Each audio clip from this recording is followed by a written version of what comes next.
You might wonder if there's anything left to say about the Tudor Black Bay by now.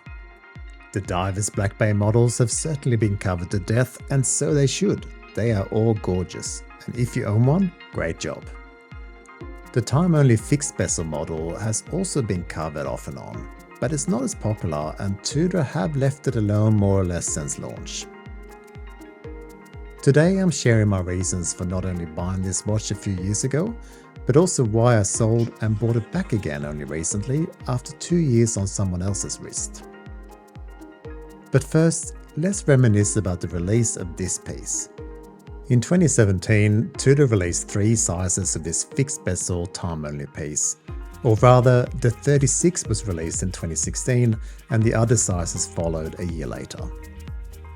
This was in the midst of the growing diameters of all watches that took place during those years, which has since stabilized a bit, but this versatile design is available in 32, 36 and 41.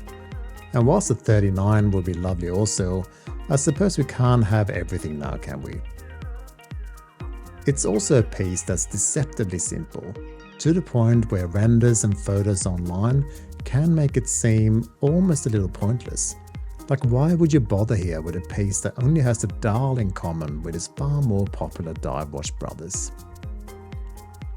It has this in common with the recently released Ranger, another piece that until you handle it in person can seem boring and uninteresting, but as soon as it lands on your wrist, you're hooked.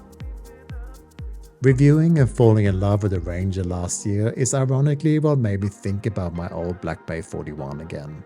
And here we are with it back on my wrist.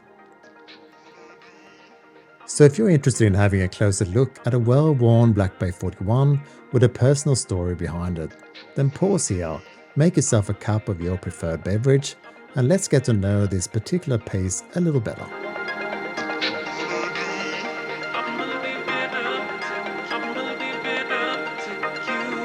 If this is your first time here, my reviews focused around outside footage in nature and macro shots in my studio. And at the extra premium cost of $0, you also get to listen to my ponderings about the watch at hand. Unless you mute, of course. If you throw me a quick like and even a comment, that would certainly help me grow my channel, so thank you. Before I go into the story behind the Black Bay 41, let's cover sizes. It's obviously 41mm in diameter, 50mm light to lug, the lug width is 22mm, and it's only 11mm thick since this is the original ETA base movement. Many of you will feel this is too big, but to put all this in proportion, I'm about 6'2" or 188cm tall, and I'm fairly robustly built. It's very much in proportion, big picture for me. If you're more of a slight build, then there are other sizes as mentioned. Worth noting too, the dial itself is only about 33mm due to the fairly sizable bezel. I bought this watch a few years ago for 2 reasons. One, it being an affordable Tudor with a snowflake hand that I've always liked. And 2, in my preferred layout of time only with nothing to set, as in no dates or days or any other complications. This is an attractive grab and go watch that only requires 10 seconds of setting and winding and you're off. Sure, I don't work on a bobsleigh and I do have more time in the mornings than this, but my other watches are well moody with requiring all kinds of love and attention to get going and show the right date and day, etc. I mean, who works for who here, you bunch of divas? I wore it for a good amount of time, reviewed it on my website, and eventually sold it for a Pelagos 42. Because I don't have an unlimited amount of money for this hobby, and you just can't have everything now, can you? I like my children and my wife too, and they also cost money. So that was that.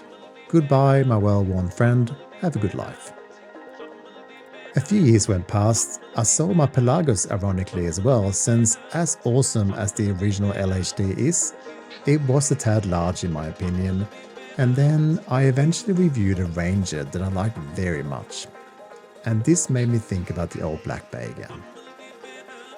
I reached out to the guy I sold it to, he still had it, had barely worn it, and despite the fact that this model had somehow increased in value on the second-hand market, sold it back to me at a fair price. As you can see under my close-up video here, it's well worn, but it's aged beautifully in my eyes at least. The dial is the classic launch of the OG Black Bay, with its elegant applied indices with plenty of lume, which I'll show later, and a discreet small shield above the Tudor wordmark.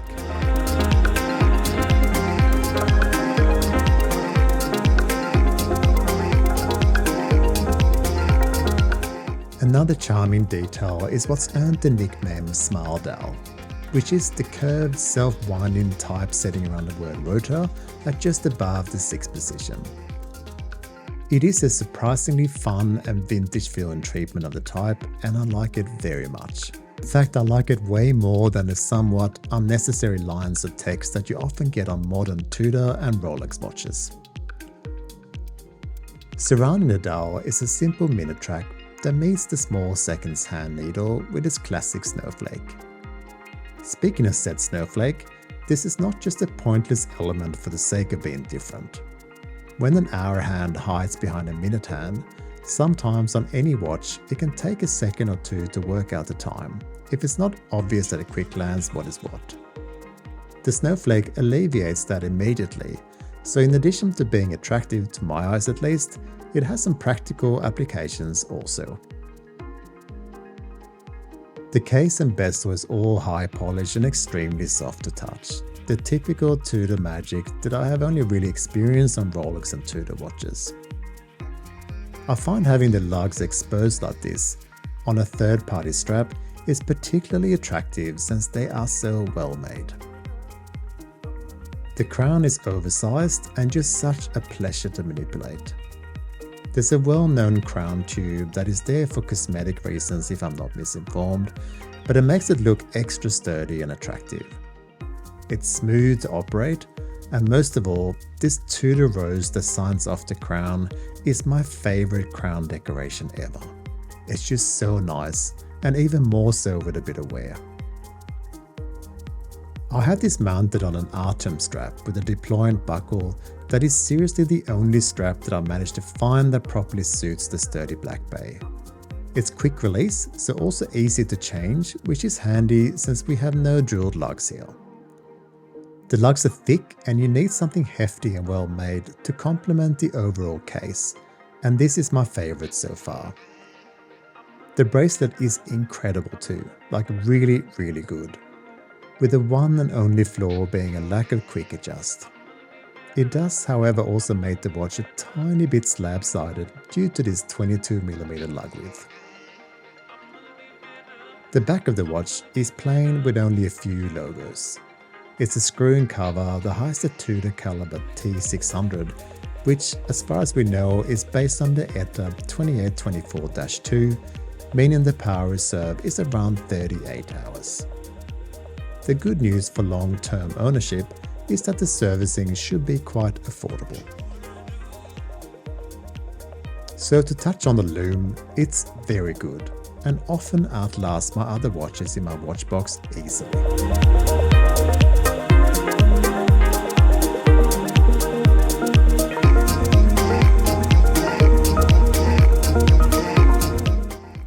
So the watch has been back in my possession for a while now. And do I regret buying it back after the second honeymoon? Not at all. I think it's one of Tudor's best, and whilst I've learned to never say never, I think it's pretty likely now that it will stay in my ownership. What is interesting is the increase in value. Does that mean that these ETA models will eventually be discontinued or scarce enough to all of a sudden become a collector's item? I don't know that they are that unique. I can see how the Black Flag went that way, but who can predict the future of watches? All I know is that I'll wear mine regularly, I won't baby it, and that's how it should be. Thank you very much for watching, and I'll see you next time.